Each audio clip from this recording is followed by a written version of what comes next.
Alhamdulillah Rabbil Alamin. Nahmaduhu wa nasta'inuhu wa nastaghfir wa na'udzu billahi min shururi anfusina wa min sayyiati a'malina. May yahdihillahu fala mudilla lahu wa may yudlil fala hadiya lahu. Asyhadu an la ilaha illallah wahdahu la syarika lahu wa asyhadu anna Muhammadan 'abduhu wa rasuluh. Allahumma salli wa sallim ala nabiyyina Muhammad wa ala alihi wa sahbihi ajma'in, amma ba'd. Rabbi shrah li sadri wa yassir li amri wahlul 'uqdatam min lisani yafqahu qawli. Jamaah maghrib yang dimuliakan Allah Subhanahu wa taala, alhamdulillah kembali kita dipertemukan Allah Subhanahu wa taala dalam majelis ilmu ini, salah satu rumah Allah Subhanahu wa taala. Semoga dengan kesabaran kita di dalam bermajelis, Allah Subhanahu wa taala memudahkan bagi kita untuk memasuki surganya. Salawat dan salam tak lupa kita kirimkan kepada Rasulullah sallallahu alaihi wasallam, nabi panutan kita, dan kita senantiasa meminta kepada Allah agar Allah Subhanahu wa taala mengumpulkan kita bersama beliau sallallahu alaihi wasallam di surganya kelak. Jemaah sekalian berbahagia, kita akan melanjutkan pembahasan kita dalam kitab tauhid yang disyarah oleh Syekh Muhammad Al-Utsaimin rahimahullahu taala, dan kita akan melanjutkan pada bab Fadlut Tauhid wa ma yukaffiru minadz-dzunub. Bab tentang keutamaan tauhid wa ma yukaffiru minadz-dzunub, yang dengannya di antara fadilahnya adalah Allah Subhanahu wa taala akan menghapuskan dosa-dosa kita. Allah Subhanahu wa taala menyebutkan di dalam surah Al-An'am ayat 82 sebagaimana yang disebutkan oleh penulis kitab ini setelah beliau rahimahullahu taala menuliskan bab keutamaan tauhid, maka beliau rahimahullah menyebutkan ayat Allah Subhanahu wa taala yang terdapat dalam surat Al-An'am ayat 82, di mana Allah Subhanahu wa taala berfirman, A'udzu billahi minasyaitonir rajim, alladzina amanu wa lam yalbisu imanahum bidzulmin ulaika lahumul amnu wa hum muhtadun. Adapun orang-orang yang beriman wa lam yalbisu imanahum bidzulmin, dan tidak mencampur adukan keimanannya dengan kezaliman, ulaika lahumul amnu wa hum muhtadun, maka merekalah yang akan mendapatkan keamanan dan mendapatkan petunjuk dari Allah Subhanahu wa taala. Kenapa kita membicarakan tentang urgensi tauhid ini, jamaah sekalian? Dan itu telah dijadikan salah satu bab oleh penulis kitab tauhid ini agar kita betul-betul memperhatikan tentang tauhid ini, karena dengannya lah kita dianggap keislaman kita. Dan tentunya kalimat tauhid la ilaha illallah memiliki pembatal-pembatal, ya sebagaimana wudu memiliki pembatal-pembatal di saat kita melakukan hal-hal yang membatalkannya. Begitu pula juga dengan tauhid ini memiliki pembatal-pembatal, sehingga kita harus betul-betul memperhatikannya, dan kita harapkan kita menjadi orang-orang yang benar-benar memurnikan tauhid kita kepada Allah Subhanahu wa taala. Ayat yang telah kita sebutkan tadi, alladzina amanu wa lam yalbisu imanahum bidzulmin, orang-orang yang beriman dan tidak mencampur adukkan keimanannya dengan kezaliman. Hal ini pun ditanyakan oleh para sahabat. Ditanyakan oleh para sahabat, ya Rasulullah, siapakah di antara kami yang tidak berbuat kezaliman? Karena di dalam ayat tadi disebutkan alladzina amanu, itu orang-orang beriman dan tidak mencampurkan keimanannya dengan kezaliman. Padahal kami ini termasuk orang-orang yang berbuat zalim. Maka disebutkan bahwasanya yang dimaksudkan adalah laisal amru kama tadunnun. Maka Nabi SAW mengatakan, bukanlah sebagaimana yang kalian sangkakan kezaliman secara umum. Tidak. Innamal muradu bihi asyirku. Namun yang dimaksudkan kezaliman dalam ayat ini adalah kesyirikan. Alam tasma'u ila qawli rajulis salih, tidakkah engkau mendengarkan perkataan seorang laki-laki yang saleh yang Allah sebutkan perkataannya di dalam Al-Quran, yakni Luqman, yaitu Luqman, dan dia balikan dalam Al-Quran dan diberi nama dengan surat Luqman.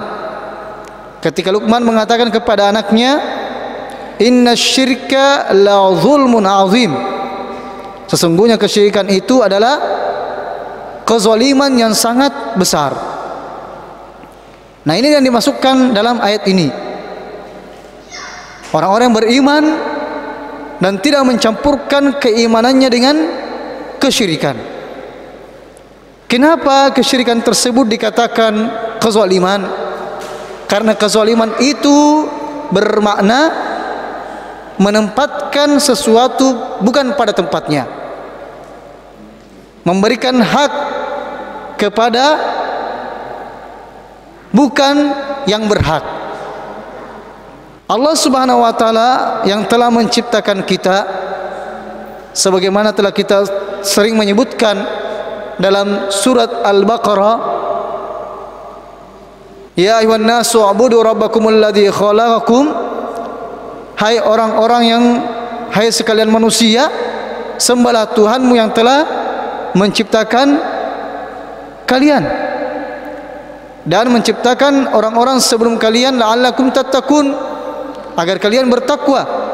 Alladzi ja'ala lakumul arda firasya, dialah Allah juga yang telah menjadikan bumi ini firash, sebagai tempat tinggal kalian, hamparan untuk kalian tempati tinggal. Wassamaa binaa, langit sebagai atapnya. Wa anzala minas samaa'i maa'a, dan dialah Allah juga yang telah menurunkan hujan dari langit. Fa akhraja bihi minats thamarati rizqan lakum, yang dengannya Allah Subhanahu wa taala menumbuhkan tanaman-tanaman sebagai rezeki untuk kalian.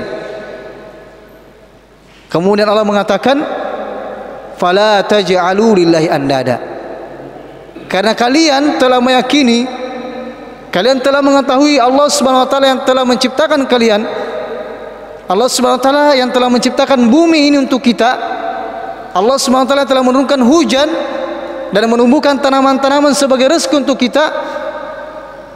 Maka kita harus memberikan haknya Allah Subhanahu wa taala, yaitu fala taj'alu lillahi andada, janganlah kalian menjadikan tandingan untuk Allah Subhanahu wa taala.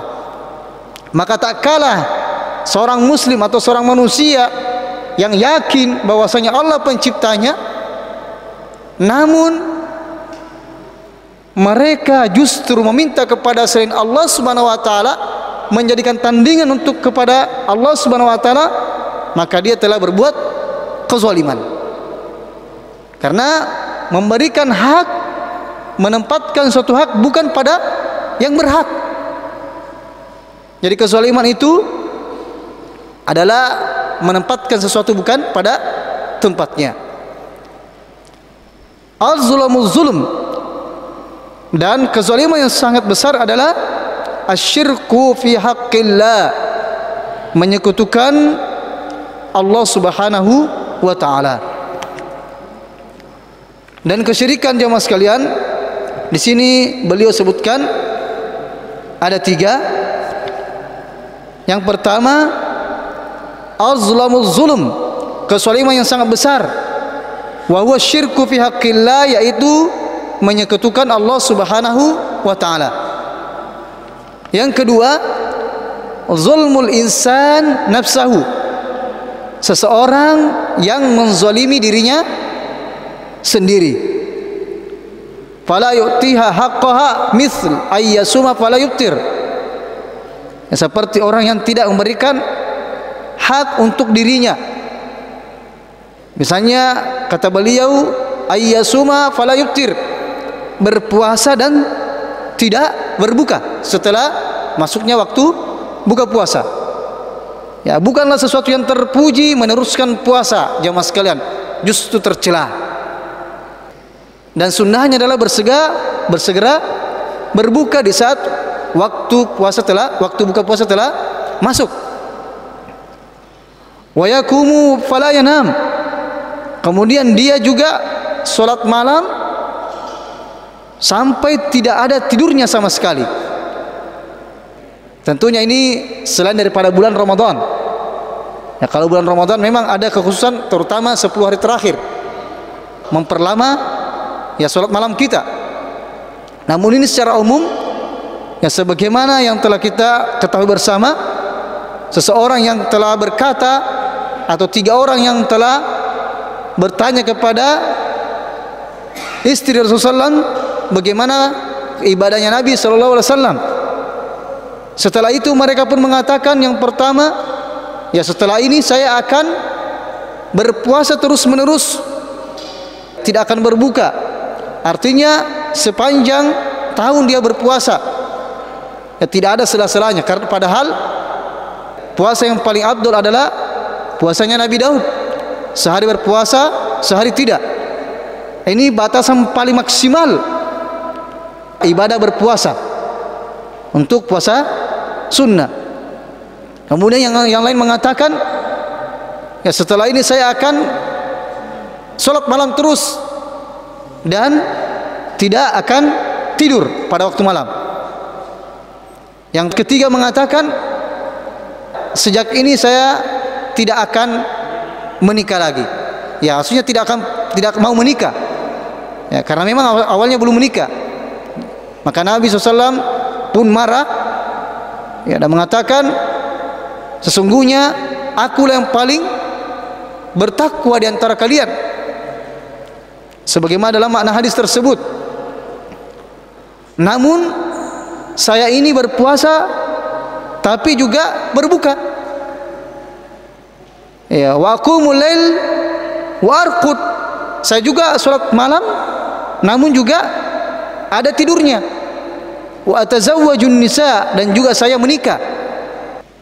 Faman raghiba an sunnati falaysa minni, maka barang siapa yang tidak menyukai sunnah saya, yang tidak mau mengikuti sunnah saya, maka bukan dari golongan saya. Ya, ini padahal masalah ibadah jamaah sekalian, salat malam, puasa, tapi harus diberikan haknya. Keluarga juga punya hak, anak juga punya hak. Jadi harus masing-masing ada haknya. Sehingga di antara sahabat pernah ya ditegur oleh sahabat yang lain. Ya, sampai-sampai istrinya itu ketika dikunjungi, ini pun tentunya sebelum turunnya ayat tentang hijab. Istrinya dikunjungi, didatangi di depan rumah, terlihat biasa-biasa saja pakaiannya. Maka dikatakan, kenapa engkau seperti ini?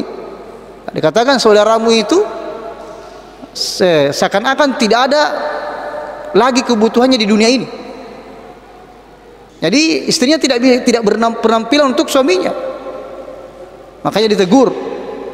Dalam hadis disebutkan, inna, sesungguhnya pada dirimu adalah hak, ada haknya. keluargamu ada haknya. Mempertimbangkan dan memberikan hak sesuai kebutuhannya, karena masing-masing punya hak. Hak nafkah, baik nafkah ya, untuk masalah kebutuhan sehari-hari, dan juga hak nafkah batin. Maka ini harus diperhatikan, dan inilah kewajiban kita sebagai seorang suami. Walaupun istri kita punya pekerjaan, harus tetap sekaya-kayanya istri, ya tetap suami itu berkewajiban memberikan nafkah kepada istri dan anaknya. Dan kita telah yang menerima istri tersebut dari orang tuanya, meninggalkan orang tuanya untuk kita, maka semua kebutuhan sehari-hari itu kita yang menanggungnya. Nah, ini jangan sampai kita menzolimi diri kita dan menzolimi orang lain. Masing-masing harus diberikan haknya. Ini kita berbicara tentang kezoliman ini. Ya, kemudian kezoliman yang ketiga, ya, zulmul insan ghairahu. Manusia atau seseorang menzolimi selainnya. Seperti tadi, tidak memberikan hak untuk istrinya dari nafkah misalnya, atau anaknya, dan juga misal ayat ta'adda ala syakhsi biddarb, atau juga dia ya sampai apa, memukuli orang tanpa adanya sesuatu yang berhak dipukul. Dari sisi syariat ini tentunya, au al-qatl, atau sampai membunuhnya, au akhdhi mal, atau sampai mengambil hartanya, dan lain sebagainya. Nah, ini termasuk kezaliman. Ya, jadi kita telah sebutkan tadi 3 bentuk kezaliman, dan kezaliman yang paling besar adalah kezaliman pada haknya Allah Subhanahu wa taala dengan melakukan kesyirikan. Kemudian yang kedua, menzalimi diri kita sendiri, tidak memberikan hak untuk diri kita. Ya, kemudian menzalimi orang lain. A'udzubillahi min dzalik. Nah, ini yang paling berbahaya ketika kita telah menzalimi orang lain. Jangan sampai kemudian kita tidak meminta maaf, tidak meminta keikhlasannya. Kita khawatirkan di hari kiamat nanti mereka minta ya balasannya. Waliyadzubillah. Apalagi kita ini mendekat bulan Ramadan, hendaknya kita betul-betul berusaha saling memaafkan sesama kita, meminta keikhlasan saudara kita yang telah kita pernah zalimi misalnya. Karena jangan sampai karena ini ya dosa-dosa seperti ini yang bisa membuat kita untuk malas beribadah, atau bahkan dikhawatirkan amalan kita tidak diterima disebabkan karena kezaliman yang telah kita lakukan. Waliyadzubillah. Nah, jadi jamaah sekalian, ayat yang disebutkan tadi menunjukkan salah satu keutamaan tauhid, yaitu orang-orang yang beriman kemudian tidak mencampurkan keimanannya dengan kezaliman, yaitu kesyirikan, maka pada hari kiamat baik di dunia pun dia akan mendapatkan keamanan, terlebih lagi di hari kiamat nanti al-aman wa hum muhtadun, dan akan mendapatkan petunjuk dari Allah Subhanahu wa taala. Dan keamanan yang manusia dapatkan pada hari kiamat itu sesuai dengan tingkat tauhidnya kepada Allah Subhanahu wa taala di saat di dunia. Wa hum muhtadun fid dunya ila syar'illah bil ilmi. Mereka lah orang-orang yang mendapatkan di dunia ini ya petunjuk dengan melakukan syariat Allah Subhanahu wa taala, tentunya dengan ilmu, kemudian mengamalkan ilmu tersebut. Wal ihtida bil ilmi hidayatan irsyad. Adapun mendapatkan petunjuk tersebut atau merealisasikan petunjuk tersebut dengan hidayatul irsyad, yaitu adanya senantiasa orang yang membimbing kita, tentunya dengan cara menuntut ilmu atau bertanya kalau kita tidak tahu. Ini namanya hidayatul irsyad. petunjuk yang kita dapatkan dengan bertanya dan menuntut ilmu. Irsyad, dibimbing terus. Wal ihtida bil amal, hidayah taufik. Dan selain itu, orang yang betul-betul memurnikan tauhidnya akan diberikan taufik oleh Allah Subhanahu wa taala kepadanya untuk beramal. Al-hidayatu bil amal, hidayatut taufik. Karena begitu banyak, naudzubillah min dzalik, orang yang berilmu tapi tidak mengamalkan ilmunya. Orang yang bisa mengamalkan ilmunya, sesungguhnya inilah orang-orang yang mendapatkan taufik dari Allah Subhanahu wa taala. Sekali lagi jamaah sekalian, kita bisa beramal, ya rajin beramal, itu karena hidayah dari Allah Subhanahu wa taala. Bukan karena kehebatan kita, bukan karena kepintaran kita, namun itu karena hidayah dari Allah Subhanahu wa taala. Olehnya itu kita minta kepada Allah, kita akui kepada Allah, iyyaka na'budu wa iyyaka nasta'in. Hanya kepadamu ya Allah kami beribadah, dan hanya kepadamu ya Allah kami meminta pertolongan. Padahal meminta pertolongan sudah masuk kategori ibadah. Namun karena ternyata ibadah itu butuh pertolongan kepada Allah Subhanahu wa taala, makanya kita minta ihdinas siratal mustaqim. Allah tunjukkanlah kami jalan yang lurus. Ya, kita minta untuk diberikan hidayah untuk mengamalkan apa yang telah kita ketahui.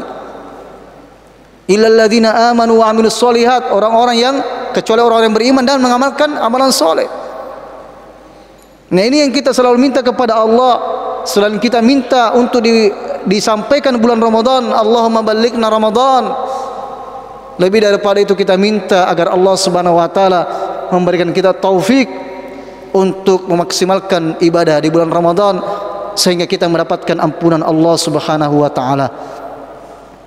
Karena dalam satu hadis disebutkan doa malaikat yang diaminkan oleh Nabi sallallahu alaihi wasallam, ragima an rajulin, sungguh celakalah seseorang adraka Ramadan falam yughfar lah, mendapati bulan Ramadan namun tidak mendapatkan ampunan Allah Subhanahu wa taala, waliyadzubillah. Kemudian beliau sebutkan di sini wa hum muhtadun fil akhirah lil jannah. Begitu pula juga akan mendapatkan, akan dibimbing, akan diarahkan pada hari kiamat menuju surga Allah Subhanahu wa taala di saat manusia ia dihisab, dikumpulkan pada hari kiamat. Kama qala Allah taala fi ashabil jahim, sebagaimana Allah SWT berfirman kepada penduduk neraka, uhsyurul ladzina zalamu, ya kumpulkanlah orang-orang yang telah berbuat zalim, wa azwajahum, dan pasangan-pasangan mereka yang juga berbuat zalim, wa ma kanu ya'budun, dan apa yang mereka sembah min dunillah selain Allah Subhanahu wa taala, fahduhum ila suratil jahim, dan seretlah mereka ke dalam neraka al-jahim, naudzubillahi min dalik. Ini bagi orang-orang yang melakukan kezaliman, khususnya kesyirikan. Adapun orang-orang yang beriman, mereka akan diantarkan menuju surga Allah Subhanahu wa taala. Bahkan ada satu bab nanti, ya setelah bab ini mungkin ya kita akan bahas di antara orang atau sifat-sifat yang bisa menyebabkan kita masuk surga Allah Subhanahu wa taala tanpa hisab dan azab, bagi orang-orang yang betul-betul memurnikan tauhidnya kepada Allah Subhanahu wa taala. Setelah penulis kitab ini menyebutkan ayat Allah Subhanahu wa taala yang menandakan ya keutamaan tauhid, maka beliau pun rahimahullah menyebutkan hadis Nabi sallallahu alaihi wasallam yang berkenaan dengan tauhid kepada Allah Subhanahu wa taala serta keutamaannya, yaitu hadis an Ubadah bin Samit radhiyallahu anhu.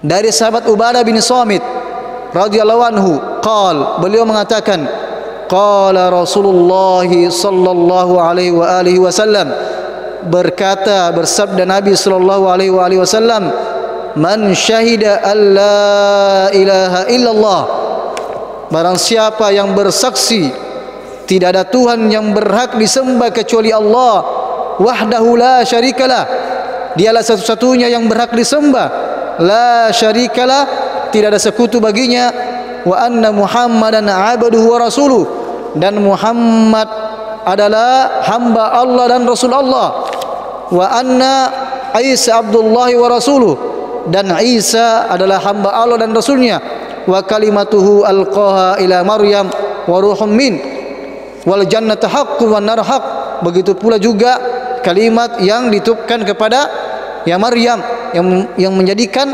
adanya ruh Isa alaihissalam di perutnya Maryam. Wal jannatu haqqun, dan bersaksi bahwasannya surga itu benar-benar ada. Wan nar haqqun, ya bersaksi bahwasannya neraka itu benar-benar ada. Adakhalahullahu jannata ala ma kana minal amal, maka Allah Subhanahu wa taala akan memasukkannya ke dalam surga ya sebagaimana amal yang mereka ya kerjakan. Juga dalam hadis yang lain disebutkan, fa innallaha harrama 'alan nari man qala la ilaha illallah, sesungguhnya Allah Subhanahu wa taala akan mengharamkan atas neraka bagi orang-orang yang mengucapkan la ilaha illallah yabtagi bidzalika wajh Allah, dan dia mengucapkannya tersebut karena mengharapkan semata-mata wajah Allah Subhanahu wa taala. Ini diantara jamaah sekalian hadis yang disebutkan oleh Nabi sallallahu alaihi wasallam dan dituliskan oleh penulis kitab ini yang menunjukkan keutamaan kalimat tauhid. Ya, kalimat tauhid ini dan mengaplikasikan ya tauhid tersebut, yaitu bahwasanya akan dimasukkan ke dalam surga Allah Subhanahu wa taala dan akan diharapkan dari api neraka Allah Subhanahu wa taala. Ya, olehnya itu ketika ada orang yang masuk Islam dari kalangan Nasrani misalnya, kita harus mentakkidkan, mempertegas kepadanya tentang keyakinannya terhadap Isa alaihissalam. Di sini disebutkan wa anna Isa Abdullahi wa rasuluh. Sesungguhnya ya dia bersaksi, aku bersaksi bahwasannya Isa adalah hamba Allah dan Rasul Allah Subhanahu wa taala. Ya, sehingga syubhat-syubhatnya dalam hatinya itu sudah terhilangkan dengan bersyaratnya asyhadu an la ilaha illallah wa asyhadu anna Muhammadar Rasulullah, kemudian bersaksi bahwasannya Isa adalah hamba Allah dan Rasul Allah Subhanahu wa taala. Disebutkan dalam satu sejarah jamaah sekalian, di saat kaum muslimin berhijrah dari Mekah ke Habasyah, karena kaum muslimin pada saat itu dizalimi, tidak bisa menegakkan syariat Allah Subhanahu wa taala di sana, dizalimi, dipukul, ditindas. Ya, sehingga mereka minta izin untuk berhijrah kepada Nabi sallallahu alaihi wasallam. Kemudian Nabi pun sallallahu alaihi wasallam mengatakan, ya berhijrahlah kalian ke negeri Habasyah. Negeri Habasyah yang sekarang disebut dengan negara Ethiopia. Berhijrahlah kalian kepada negeri Habasyah, karena di sana adalah seorang raja Malik la yudlam ahadun indahu. Dia seorang raja Nasrani, tapi ya tidak ada orang yang dizolimi di negaranya ya selama dia berkuasa.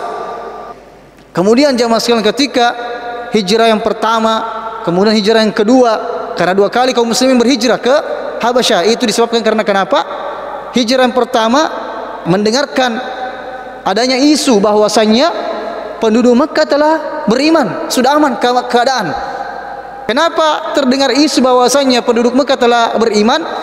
Karena Nabi SAW, jamaah sekalian berbahagia, di saat berada di Mekah, beliau SAW menuju ke depan Ka'bah di saat kaum kufar Quraisy sedang melakukan perkumpulan atau yang mereka berkumpul-kumpul. Ya, tiba-tiba Nabi SAW tanpa memberikan isyarat langsung membaca surat An-Najm. Surat An-Najm itu satu lembar setengah jamaah sekalian. Ya, An-Najm wan najmi dalam permulaan ayatnya. Kenapa jamaah sekalian berbahagia? Ayat ini, surat ini pertama kali didengar orang-orang kafir saat itu. Pertama kali dengar orang kafir saat itu. Karena kenapa? Pada asalnya mereka orang-orang kafir berusaha menghalang-halangi kawan-kawannya untuk mendengarkan ayat-ayat Allah Subhanahu wa taala. Sebagaimana Allah firmankan dalam Al-Qur'an, wa qala alladziina kafaru, berkata orang-orang kafir, la tasma'u li hadzal Qur'an, janganlah kalian sekali-kali mendengarkan Al-Qur'an. Ini Allah abadikan dalam Quran, jamaah sekalian. Jadi orang-orang kafir itu berusaha agar ya mereka, teman-temannya, dan bahkan orang muslim pun itu diusahakan jauh dari Al-Quran. Kenapa jamaah sekalian?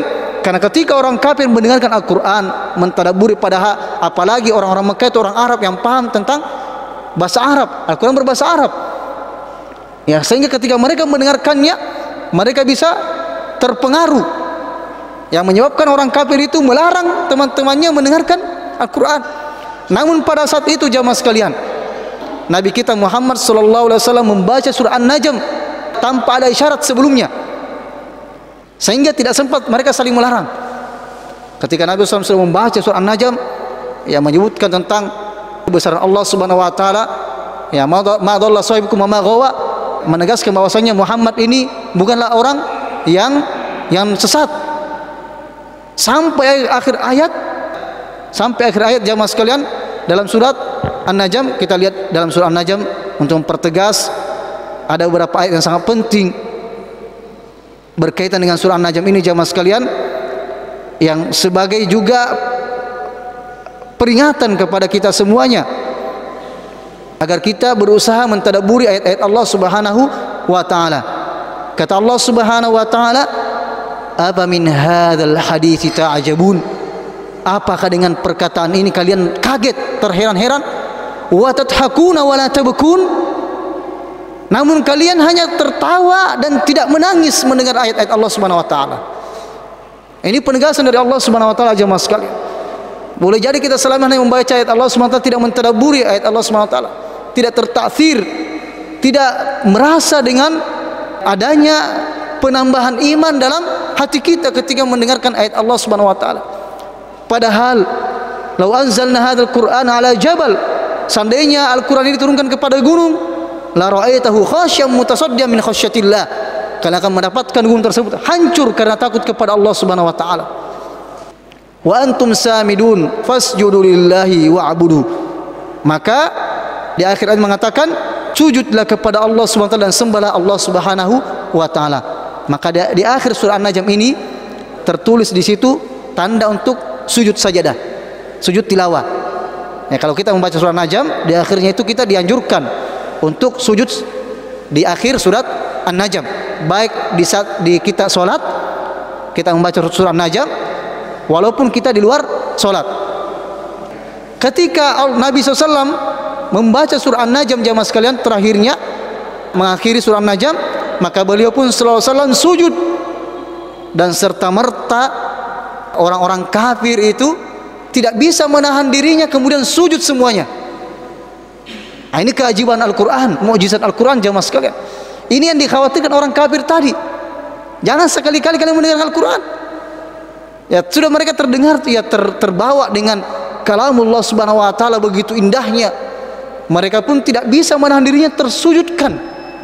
Nah, sebab inilah tersebar berita bahwasanya yang orang Mekah telah masuk Islam, padahal tidak. Sehingga sebagian sahabat yang di Habasyah tersebut pulang ke Mekah, ternyata belum Islam. Ya, kemudian justru semakin menjadi-jadi, mereka berbuat kezaliman, dan para sahabat pun kembali berhijrah ke Habasyah dengan jumlah sekitar 83 dari kalangan laki-laki, 18 atau 19 dari kalangan wanita. Adapun hijrah pertama itu hanya 12 laki-laki, 4 perempuan. Ini hijrah ke Habasyah. Nah, pada hijrah kedua ini jamaah sekalian, Ja'far ini yang berbicara tentang Islam di hadapan seorang raja Najasyi, karena kaum kufar tersebut datang untuk mengatakan kepada Najasyi, mengatakan, ini kaum muslimin ini datang ke tempatmu meninggalkan agama kami dan juga tidak beragama dengan agamamu. Ya, serahkan mereka kepada kami. Maka Najasyi mengatakan, Najasyi ini Raja Habasyah, mengatakan, kami tidak akan memberikan kepadamu orang muslim ini sebelum kami mendengarkan dari mereka dulu. Kemudian Ja'far pun bin Abi Thalib, sepupunya Rasulullah SAW, ya saudaranya Ali, beliau pun mengatakan, kami dulu jahiliyah menyembah berhala begini dan begitu, memutuskan silaturahim, mengerjakan kemungkaran begitu banyak. Tapi setelah Allah Subhanahu wa taala mengutus kepada kami Muhammad sallallahu alaihi wasallam, kami telah meninggalkan semua itu dan menyeru kami untuk menyembah Allah semata. Nah, kemudian pun Najasyi mengatakan, bacakanlah kepada kami apa yang telah diperdengarkan oleh orang tersebut, yaitu Nabi Muhammad SAW. Maka Ja'far pun membacakan surat Maryam, Kaf ha ya ain sad, karena berkaitan dengan Maryam, Nah, jadi jamaah sekalian, setelah itu Najasyi pun mengatakan, di saat mendengarkan surat Maryam dibacakan di hadapannya, beliau pun menangis sampai lihianya, jenggotnya basah. Begitu mukjizatnya ini Al-Quran jamaah sekalian. Mendengarkan dan mengatakan, ini adalah yang kalian baca tersebut sebagaimana apa yang diturunkan kepada Isa alaihissalam. Kemudian Amr bin As sebagai utusannya orang kafir pada saat itu, belum masuk Islam, ia mengatakan, karena tidak diberikan kaum muslimin kepadanya, dia mengatakan, besok saya akan datang lagi untuk menghasut ini Najasyi. Tapi ternyata jamaah sekalian, ia mengatakan, kaum muslimin telah mengatakan sesuatu yang tidak benar kepada Isa alaihissalam. Kemudian Najasyi pun mengatakan lagi, apa yang kalian yakini terhadap Isa alaihissalam? Maka Ja'far pun sudah mulai agak ragu dan kaum muslimin apa yang akan disampaikan. Kemudian pun dipertegas bahwasanya keyakinan kami yang kami dapatkan dari Nabi kami, bahwasanya Isa adalah Abdullahi wa Rasuluh, hamba Allah dan Rasulnya Allah Subhanahu wa ta'ala. Nah, ini menunjukkan bahwasanya kita harus pertegas kembali ketika ada yang masuk Islam dari kalangan Nasrani, kita harus pertegas dengan keyakinan mereka terhadap Isa alaihissalam. Ya, mungkin sudah masuk waktu ya. Mudah-mudahan dengan apa yang telah kita sebutkan tadi jamaah sekalian, menambah hidayah kepada kita semuanya. Allah Subhanahu wa taala mengokohkan tauhid kita dan memberikan kita taufik untuk senantiasa beribadah, maksimalkan ibadah kepada Allah Subhanahu wa taala, sehingga kita diwafatkan dalam keadaan juga mentauhidkan Allah Subhanahu wa taala. Tawaffana muslimin walhiqna bis solihin. Subhanakallahumma wa bihamdik, asyhadu an la ilaha illa anta, astaghfiruka wa atubu ilaik. Wa sallallahu ala nabiyyina Muhammad walhamdulillahirabbil alamin. Assalamualaikum warahmatullahi wabarakatuh.